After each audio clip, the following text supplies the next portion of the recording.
All right, we're back. Things are getting a little colder here, and I thought I would kick off kind of the fall with, I already did a fall kickoff video, didn't I? Well, we're going to kick off fall again with this guy right here. Came out in 2005. This is Serge Lutens Chergui, and it was very popular for a while. It still is popular. It's still great. Nothing has changed with it, but this got a lot of hype in the community a couple years ago. It would be classified as an Oriental spicy. The main notes are tobacco, honey, and amber. And you'd be like, wait a second. These are kind of the notes that happened in your Back to Black video that you did the by Killian. And that's correct. This does have some similarities to Back to Black. Some, where Back to Black was more gourmandy, this is more of a grown-up spicy, because the direction this goes ultimately is it's got some incense to spin it Oriental, and it's got some sandalwood to, and you know, that just kind of brings it, I would call it more mature. Something very interesting, though, is it has a hey accord, and this is something people would say, they call it barnyard. And I don't think that's the appropriate word for it, you know, calling it barnyard, because people are like, oh, it smells like a pigsty. I would call it rustic.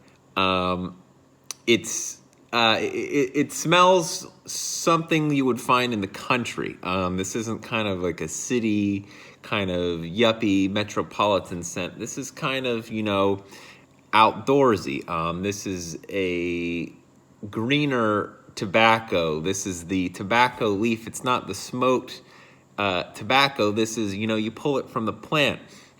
Everything about this is kind of more rustic, and I would say it's for an older gentleman or gentle lady. It's unisex. I would personally say this is a gentleman's fragrance, but you know, ladies could wear this without a problem. Other little things it has in there is rose and musk, which is nice. I really like it. I know I've got a sample here, and you're like, oh, well, it's a sample. You must not like it that much. But, you know, money doesn't grow on trees, so I can't buy everything, folks. But this is something, when I get the money for it, I would buy a full bottle of. However, I have a couple tobacco-y fragrances already, so this isn't on my priority list because of, you know, I just don't want to have things overly redundant. There's also something that's on my next to buy list that I must absolutely get. Maybe I'll have it for next video. We'll see. So this is on my buy list, but it's a couple numbers down. However, people generally like it, but it's the tobacco, as always, is polarizing. And when you get a green ripe tobacco rather than a smoked tobacco, I would call that more polarizing, because the smoked tobacco is something people are more familiar with. And when they actually smell a ripe leaf, it's not quite what they were always expecting. But, you know, the amber and the honey, two very likable, approachable notes. So that kind of, you know, brings it back more into a mainstream pleasantry, as well as it's got the sandalwood, and it's quite nice. It comes off as sweet. From a distance, people would say it's sweeter. You don't really pick up the tobacco unless you're a lot closer. So in most cases, most people won't instantly recognize it, but once they're closer, they'll kind of get the full complexity of the fragrance. It lasts a long time. It does not project very much. So I guess that's, you know, it's something I prefer in a fragrance, and this is, of course, nothing you would wear to go clubbing or barring or whatever. You know, this is, yeah, this could be a date fragrance. I would say this is more of a relaxation fragrance. This is more of a, you know, social gathering at night fragrance. You could wear this formally. You could wear this in the office. It's very classy. It's very sophisticated. It comes from a line of very sophisticated fragrances.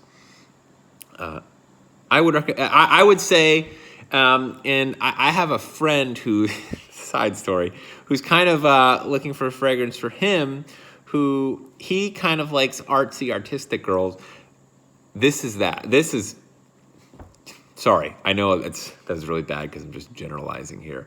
But, you know, if you're a guy and you kind of have an artistic side, you're into, you know, I can't believe I'm saying this.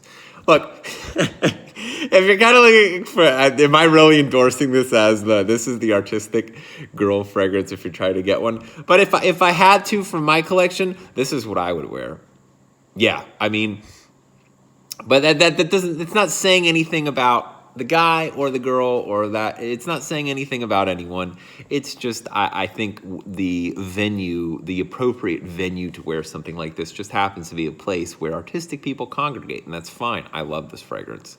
That's all I really have to say about it. Definitely worth a smell for anybody, but I can confidently say it's not going to be everybody's cup of tea, but definitely worth a smell. No one can deny this is a sophisticated scent. Until next time, guys.